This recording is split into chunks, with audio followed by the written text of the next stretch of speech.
Okay, this is a shelf that I actually have not covered in quite some time. I wasn't going to cover my BMF in a video because there's so many videos out there on the new Millennium Falcon.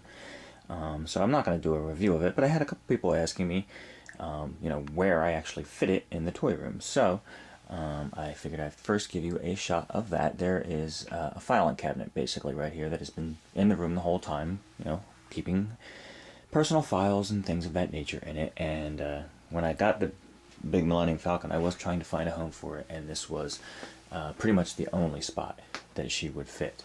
And as you can see, she fits on there pretty well.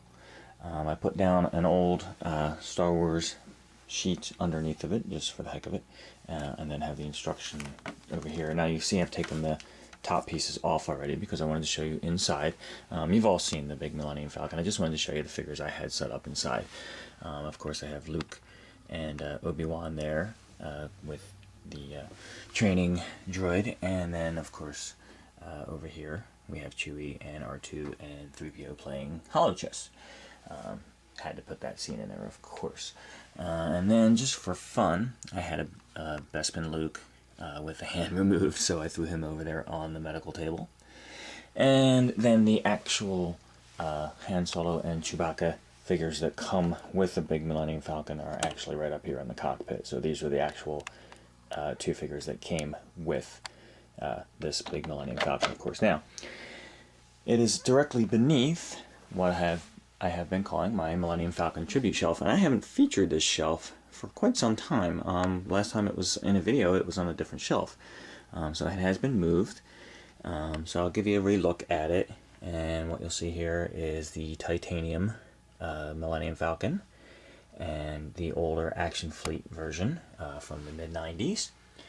And then down here you're going to see several variations of the regular size titanium vehicles, and even another little micro machine version there. And then this version here was a Japanese plastic model kind of import that I found online, but then the rest of them you'll see are titaniums, including a gold one, which was an exclusive with one of the Transformer packs.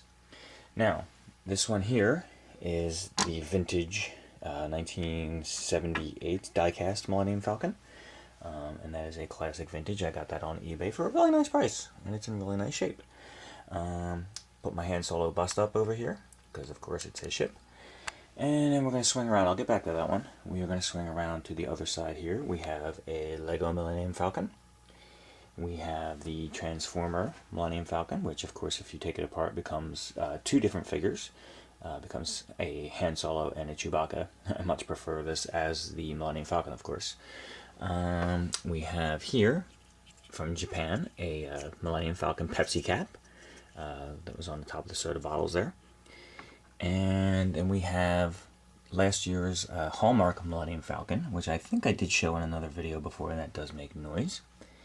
We have a fan club limited edition Millennium Falcon that came out that I scored from someone else's collection a while back. Let's see what else we have here. We have this gold foil Millennium Falcon card. Again, an eBay find. This beautiful, lovely Millennium Falcon collector's plate. Yet another eBay find. We have a handheld Millennium Falcon video game, which I don't want to knock the plate over, but that opens up. It's a video game. Some of you have probably seen that before. And then we have a few... that's the card that comes with this beautiful, lovely Millennium Falcon watch. And I had that in the package for a while, and I really got tired of looking at it in a box, so I decided to open it up and kind of hang it from a screw there. And it's a neat watch in the shape of the Millennium Falcon, and then of course you can see when you open it up, really neat little artwork inside the watch itself. So that was a cool, neat little find.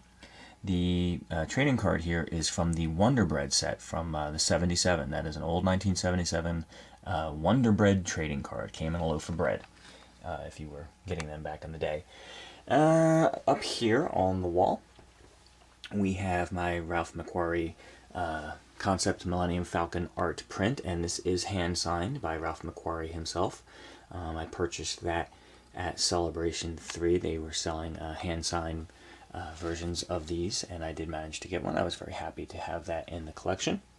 What you're seeing there is a plastic Millennium Falcon that is actually a watch case. I don't have the watch. My mother found that at a yard sale for like $1, and for fun I stuck it to the wall there. Another cheap but neat looking Millennium Falcon Christmas ornament stuck up there on the wall.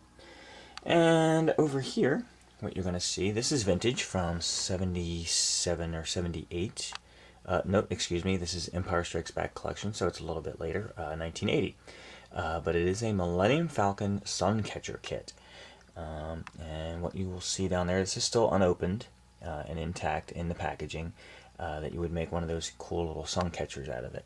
But I, of course, have left that sealed in the package. I thought that was a neat kind of vintage find there.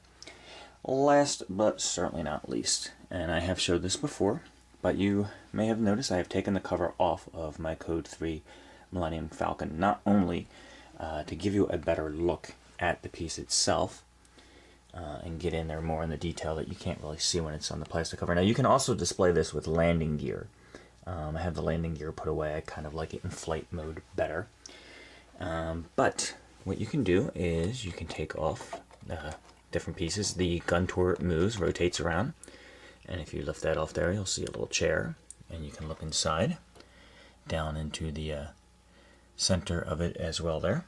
And then, let's see, the satellite dish does rotate and spins, and there's a piece that comes off here. They lift off with magnets, which is nice. And you can get a look at some of the detail inside there. And then there is another piece that comes off right around here. There it is. They give you a neat little tool to lift it off with a magnet there, so you don't have to drop it with your fingers or get it all messy.